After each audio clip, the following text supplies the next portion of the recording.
Kisah Tuan Muda Direktur Perusahaan. Episode 68-69. Sesaat kemudian, Yuri sampai di depan restoran langganannya bersama John.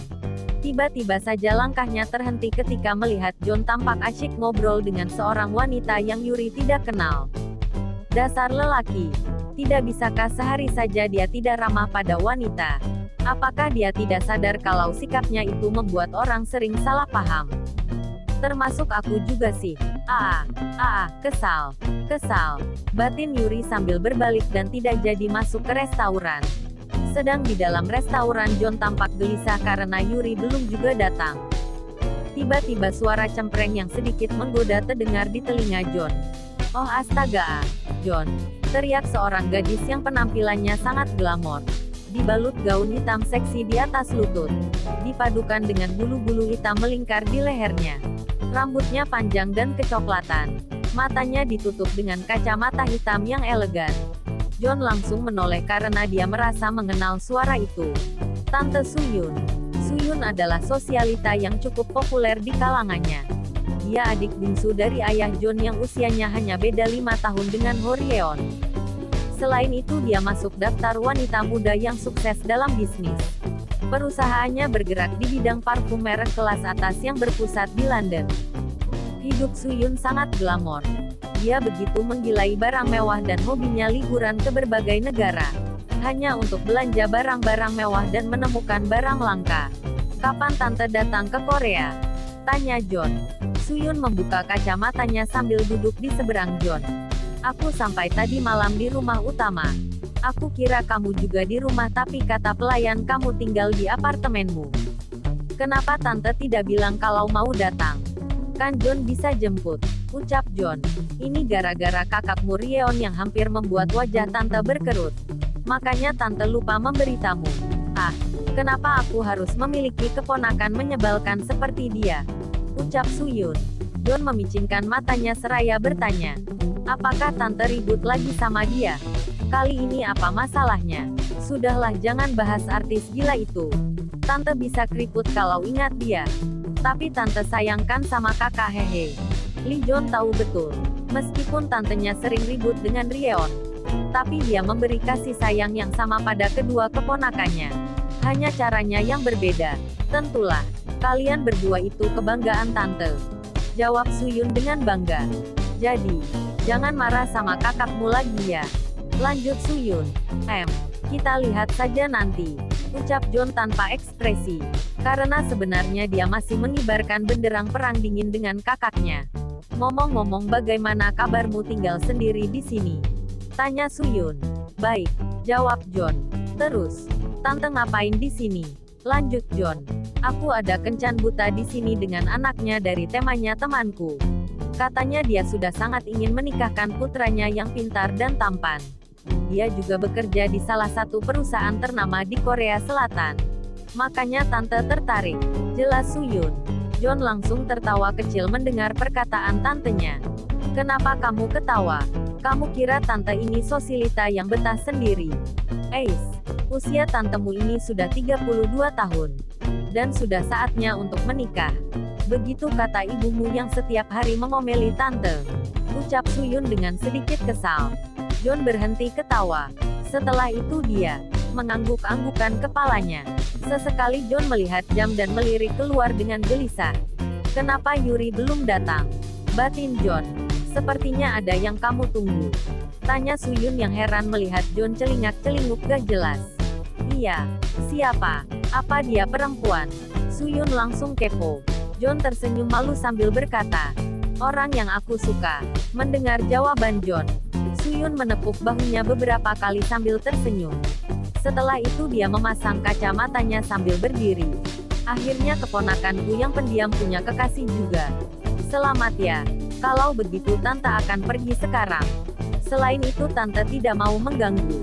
Dan jangan lupa bawa dia ke rumah dan kenalkan pada tante. Ingat, tante mengawasimu hehe. Setelah mengatakan itu Suyun pergi menuju meja yang sudah dipesannya. Beberapa saat kemudian pesanan John datang. Tapi Yuri belum juga kelihatan. John melihat jam dan waktu makan siang sudah hampir habis. Dengan sedikit kecewa dia terpaksa makan sendiri. Sementara itu di kantor Onesoft, JH tertidur dengan sangat pulas. Dia tersenyum melihat gadis yang muncul di mimpinya. Mimpi JH. JH, kenapa wajahmu terluka begini? Suara lembut gadis itu membuat hati JH berbunga-bunga. JH menatap gadis itu dengan mata yang berkaca-kaca seraya menyentuh pipi tembennya. Maylin, apakah ini kamu? Tanya JH dengan suara yang lembut. Jilbab merah muda yang dikenakan Maylin berkibar diterpa angin. Dia tersenyum sambil menggenggam tangan JH yang menyentuh pipinya. Ya ini aku. Apa kamu merindukanku? Tanya Maylin sambil tersenyum. Tetesan bening mengalir dari mata JH seraya mengangguk-anggukkan kepalanya. Ya aku merindukanmu. Apa kamu bahagia? Bagaimana mungkin aku bisa bahagia jika melihatmu seperti ini? JH tolong jangan lakukan ini lagi. Tetaplah menjadi Park JH seperti yang aku kenal. Baiklah kalau begitu. Sekarang aku harus pergi. Jaga dirimu baik-baik. Maylin berdiri dan segera meninggalkan JH. Maylin tolong jangan pergi. Aku mohon jangan tinggalkan aku lagi. Di sini sangat sepi dan dingin tanpamu. Tolong kembalilah.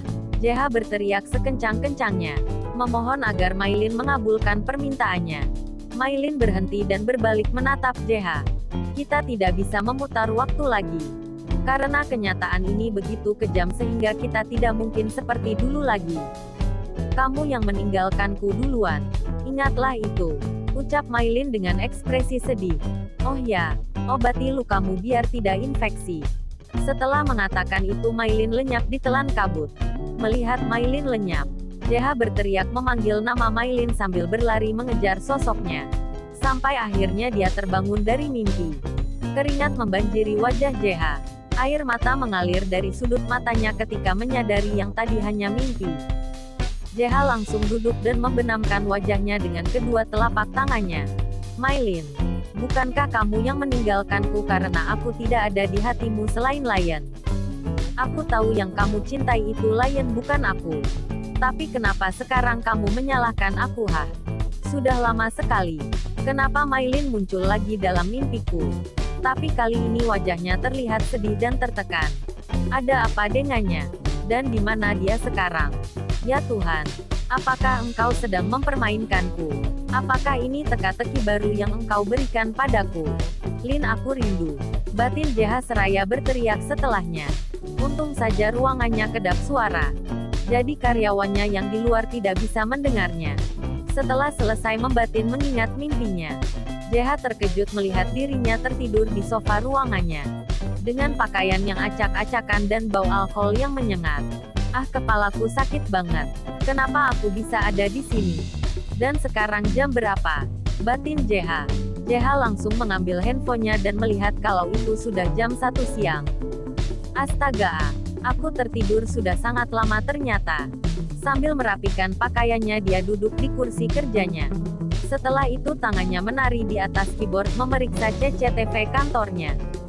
Di dalam layar, JH melihat asistennya memapahnya masuk ke ruangannya dalam keadaan mabuk di tengah malam. JH teringat kalau semalam dia sedang berada di sekitar Namsan Tower, dan menikmati beberapa kaleng bir setelah itu tidak mengingat apapun. Setelah lama terdiam, JH bangun dari duduknya dan bergegas ke kamar mandi untuk mandi. Dan mengganti pakaiannya karena dia tidak ingin terlihat kacau dan buruk di depan semua karyawannya kecuali asistennya. Untungnya ruangan JH sudah seperti rumah kedua baginya. Jadi beberapa pakaian dan perlengkapannya sudah tersedia di sana. Oleh karena itu dia tidak perlu pulang. Keesokan paginya di Berlin, jam menunjukkan pukul 5 waktu Jerman. Nana terbangun dengan penglihatan yang sedikit kabur. Setelah lama menggeliat Nana menyadari ada tangan besar melingkar di perutnya. Seketika itu Nana terkejut dan langsung berbalik melihat wajah Lion yang bersinar di waktu sedang tidur. Ya Tuhan ampuni Nana, karena sudah melampaui batas. Gumam Nana sambil membelai wajah Lion yang tertidur lelap. Setelah puas menatap wajah Lion, Nana dengan pelan menyingkirkan tangan Lion. Dan segera beranjak dari tempat tidur menuju kamar mandi dan mengambil air wudhu. Seusai salat subuh, Nana langsung bergegas ke dapur dan meninggalkan Lion yang masih tertidur pulas. Untuk sesaat Nana terdiam melihat Lion yang sedang tertidur pulas. Setelah puas menatap Lion, Nana langsung menuju dapur yang tidak jauh dari tempat tidurnya. Beberapa saat kemudian Lion terbangun karena mencium bau harum masakan Nana. Dengan pelan Lion yang masih menggunakan kemeja putih yang berantakan berjalan mendekati Nana yang fokus memasak. Lion tersenyum licik dan dengan pelan dia mendekap Nana dari belakang. "Selamat pagi calon istriku." Nana terkejut melihat Lion yang tiba-tiba mendekapnya. "Lion, apa yang kamu lakukan? Aku lagi masak jadi sekarang lepasin aku," ucap Nana dengan sinis. "Oh, jadi kalau kamu lagi tidak masak, maka aku boleh memeluk begitu?" Hanya Lion sambil melepas pelukannya dengan tatapan jahil. Nana mulai geram dengan perkataan Lion. Dengan cepat Nana mengangkat sutil ke arah Lion. Wow, ular betina sudah murka. Saatnya kabur ke kamar mandi. Ya, Lion langsung berlari menuju kamar mandi ketika melihat ekspresi membunuh Nana. Dengan senjatanya yang mematikan kalau menurut para suami yang takut istri. "Dasar bebek mesum," ucap Nana sambil melihat Lion yang berlari. Setelah selesai sarapan, Lion dan Nana langsung berangkat menuju bandara. Di dalam pesawat, Nana dan Lion duduk di kelas bisnis. Akan tetapi kelas itu khusus dipesan oleh Lion hanya untuk dia dan Nana. Karena tidak ada orang selain mereka. Suasana pun berubah hening karena tidak ada yang memulai pembicaraan di antara mereka. "Kamu berapa bersaudara?" tanya Lion memecahkan keheningan di antara mereka. "Bertiga aja. Satu kakak perempuan dan satunya lagi adik laki-laki yang seumuran dengan Zera," jawab Nana dengan semangat. Bagaimana sikap mereka? Lion mulai kepo dengan keluarga Nana. Nana mengerutkan keningnya mengingat-ingat. "Kakakku orangnya heboh dan cerewet. Dia adalah gadis yang soleha. Dia juga menggilai drama Korea. Sedang adik laki-lakiku orangnya tidak banyak bicara. Dia cerdas dan terkenal di sekolahnya dan selalu mendapat beasiswa," jelas Nana dengan bangga. "Benarkah?" Nana mengangguk. "Emang kenapa kamu mau tahu tentang mereka?" Lion tidak menjawab pertanyaan Nana. Dia malah kembali memeriksa file-file yang begitu banyak. Sebenarnya dia bertanya hanya untuk mengetahui bagaimana watak orang-orang di sekitar Nana. Agar nanti dia tahu bagaimana harus bersikap ketika mereka bertemu. Nana cemberut karena pertanyaannya tidak dijawab. Tidak lama kemudian, mereka sampai di Bandara Incheon, Korea Selatan. Lion dan Nana berjalan beriringan dan langsung disambut oleh ajudan Lion. Dan tentunya yang tidak ketinggalan dialah Yun Ai si wajah poker. Lion berhenti dan melirik Nana. "Di depan ada banyak wartawan. Sekarang kamu punya dua pilihan. Pertama, ikut aku keluar menghadapi banyaknya pertanyaan wartawan. Atau kamu keluar bersama salah satu ajudanku dan terbebas dari wartawan. Pilih yang mana?" Bersama